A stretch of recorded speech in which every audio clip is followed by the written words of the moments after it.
The Kakadu College Annual Sports Festival drew sports lovers from the nooks and crannies of the city of Amayabo.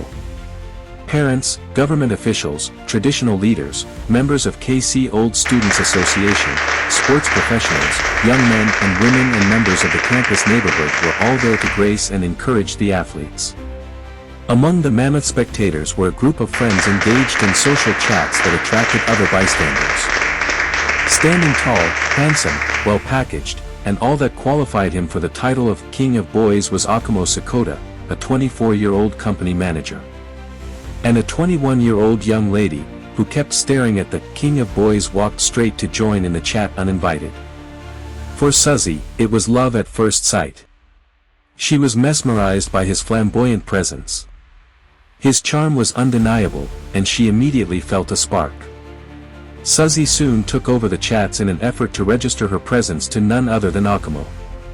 But little did she know that Akamo had no idea of her ulterior motive nor was persuaded by her overly friendliness. Akamo remained completely unaware of the beautiful woman crushing on him. As the game and chat went on, Suzi tried everything, laughing a little louder, making some emotional gesticulations and frequent eye contacts, but Akamo was not the type who would take advantage of any such occasion. Some weeks after the sports festival, Suzi was still drowned in the euphoric dream of sinking into Akamo's cozy arms. She could not get him out of her mind, no matter how much she cautioned herself to think afresh. A month had gone by and Suzi had not been able to connect with Akamo. She met Osato, one of his friends she recognized at the sports festival, and indirectly tried to get some information about Akamo, but found out that her neighbor was not so close to Akamo. She could not shake off the feeling that something was missing. But one day, fate had something else in store for her. Suzi was at a coffee cafe on a Saturday morning when Mabel walked in. Suzi swiftly remembered her as the cheerful and overly friendly lady at Kakadu College Sports Festival. She moved up to her and had the following dialogue. Hey, I am Suzi. Were you at the Kakadu College Sports Festival last month? I think I saw you there with one fine guy. Yeah, I am Mabel and you are right. I was there, but I don't want to remember or talk about it. Why? Was there any bad incident I was not aware of? You have not told me what happened at the sports festival that day. Okay, if you insist. I lost my boyfriend to another girl in that venue. We went there together, but I went home alone, sadly. Oh, I am sorry to hear this, my friend. I experienced a similar heartbreak some months ago and I have not fully recovered from the trauma. Since then I have resolved to be careful, though I saw a guy in that sports festival and I crushed on him. Who was he and can you describe him? He is tall, handsome, wore a leather jacket and... You must be describing the notorious Akamo, right? Yeah, his friends called him by that name. Do you know him? Yeah. He is notoriously popular. What about him? He made a pass at me and I am curious to know his kind. Akamo? Who does not know Akamo in this city? He is not only a notorious playboy in pursuit of anything under the skirt, but he is also a chronic womanizer and has broken the hearts of girls who devotedly loved him. Do not get close to him if you have a heart to protect. Mabel's words hit Suzi hard. She couldn't imagine a man like Akamo being a womanizer and heartbreaker, but Mabel's convincing tone and the stories she shared were enough to make her second-guess anything. What started as casual conversation soon became a turning point in Suzi's crush on Akamo. Suzi, eager to know more about Akamo, innocently mentioned him, unaware that Mabel would come up with concocted lies to get her off the track, for the success of her own, Mabel's, agenda. Suzi did not know that at that same period, Mabel was stalking Akamo in all his places of interests, office, tennis club, barbing salon, church, and his friend's house. She was fond of glancing at him conspicuously, trying to catch his attention. She had been doing that right from the day she met him at her cousin, Kenneth's house. For months, Mabel pursued Akamo, convinced that she could win his heart.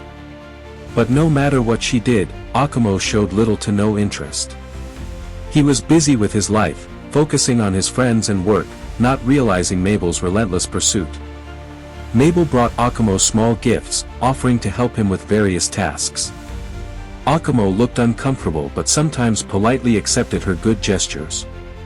At some point, Mabel solicited the help of Eddie, another close friend of Akamo, to matchmake her with his friend. For the trust and respect that Eddie and Akamo had for each other, Akamo considered giving Mabel a chance in his life. They came together and Mabel became madly in love with Akamo, but it only lasted for a few months. Jasadi, Mabel's ex-boyfriend, returned from the United States and bumped into her at a supermarket. Mabel initially rebuffed Jasadi's hands of reunion, but the moment Jasadi revealed that he was in the country to find a wife and take her with him to America, old flames were rekindled. The following dialogue ensued. Who am I seeing? Mabel. You. Jasadi the Heartbreaker. How are you and your American wife? Wife? I am not married and that's why I am here to take a wife. I think we need to talk, Mabel. Though we somehow lost contact, I have not lost you in my mind. I prayed before coming from the States to find you, and here we are. Can I get your number? We need to talk over many things. Are you married now? Almost getting married to my sweetheart. Is there anything to talk about with you? I don't think so. So please find your wife and move on. I have moved on 5 years ago. Have a good day. Hold on, Mabel.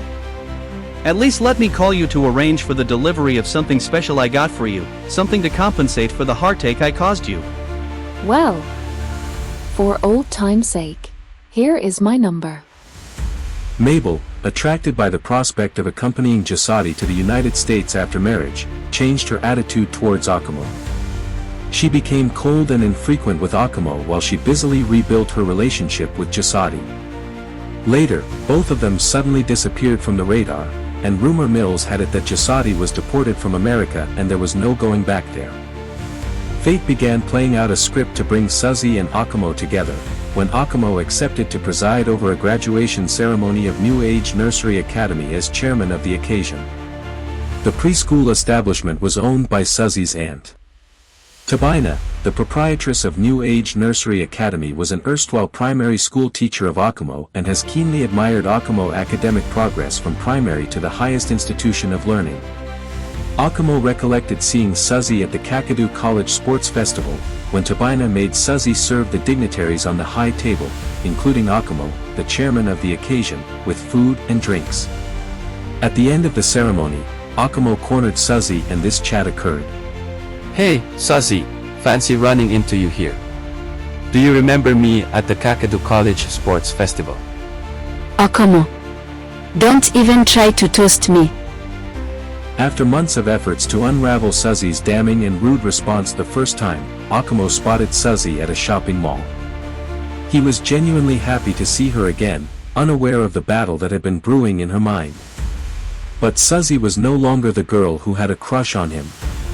She had heard the lies, the rumors, and watched as Mabel desperately tried to win his affection. She wasn't going to be part of some hide-and-seek game. Nonetheless, Akamo approached her in a friendly and compassionate mood. Hi Suzi, how are you doing today? Fate keeps bringing you my way and here we are again. I am not ready to be used and dumped, Akamo. Maybe you should take a look at your life and figure out what you really want. This is not happening to me, Akamo Sakoda. Twice have I been shunned by a girl. I have never been humiliated to this point of embarrassment in my entire life. Giving up is not my option, it is a change of my strategy. Suzi, I am coming after you. No retreat. No surrender. We thank you for watching another video from Springwell Tales Stable. Hope you got some takeaways from the story of this video. There is much to come in part 2 of Childish Suspicious Mind story.